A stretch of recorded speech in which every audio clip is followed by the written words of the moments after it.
Namaste, my fellow life inquisitors. And thank you again for joining me on another episode of Power Interpretation with Blu Yogi. So, I have this question. What is the opposite of judgment? What is the opposite of judgment? Just take a second and think about that. Because if you think about it, judgment is something that we do to people, and then usually bad stuff happens. Like when I was in the military, some of the people who was in charge, captain, chief, other petty officer, whatever it was, they would say, assume he makes an ass out of you and me. And I used to sit there and think like, oh, that is crazy that's how you spell it too. A-S-S, you and me. Assume he makes an ass out of you and me. And I was like, I'm never going to forget that now. So an assumption is a judgment, right? So what's the opposite of judgment?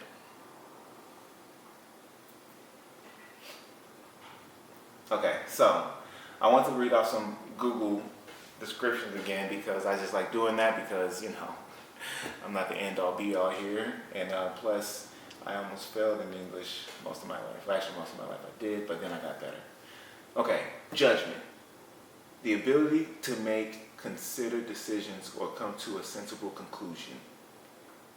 All right?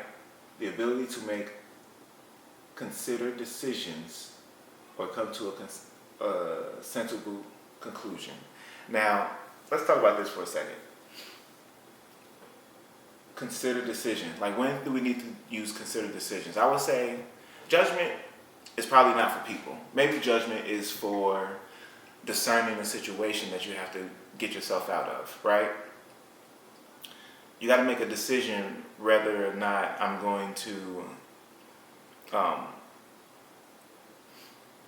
well, I was about to say something against laws, but me and laws, I don't follow laws a lot. I was going to say like crossing the street, but usually there's the little stoplight. But let's say there's not a stoplight. Now you have to use your judgment to know when you should cross the street or not. Okay, if there's not a stoplight, I win it. Yeah, got it in there. So judgment can be used for stuff like that. Should I risk me passing that fire with my hand to save that kid? Because if I do it, the arm might just go off. But if it's like a small flame, I'll reach my hand over, grab the baby. Let's keep going. Right? Judgment. Having a considered decision or come to a sensible conclusion. Now, can we come to sensible conclusions when we're talking about people? Now, do you agree with me that people have free will? Like, people have free will, and let's take it outside of the realm of like, well, if there's a God, then the God knows everything, then we don't have free will. Let's go outside of that. Outside of that, do people have free will? And let me give the definition of free will.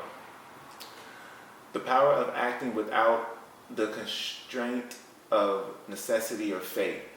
The ability to act at one's own discretion. The power of acting without the constraints of necessity or fate. The ability to act at one's own discretion. Do people have free will? I think we have free will. So, can something that has free will,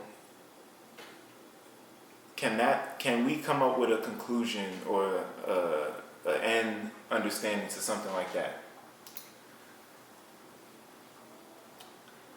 And I wanted to mention this topic because I played this exercise with myself to where I was like, I'm going to stop judging things because what you do little is what you do big. So if I can stop judging like these little things that I could come to a decision about, it'll help me better not judge people and other living entities in this world, right? So I used to do this. I used to, like when somebody said, should this mouse look like this? And my thing is like, who knows? That's what it is. That's what it does look like. Because I'm practicing not putting judgment on something. Does that taste good? I don't know. To my taste buds right now, it's serving a purpose to my taste buds, but maybe it's not serving a purpose to my health. So, I always don't look at taste so much. I'm practicing not putting judgment on something. I hope that makes sense. Because I wanted to say, like,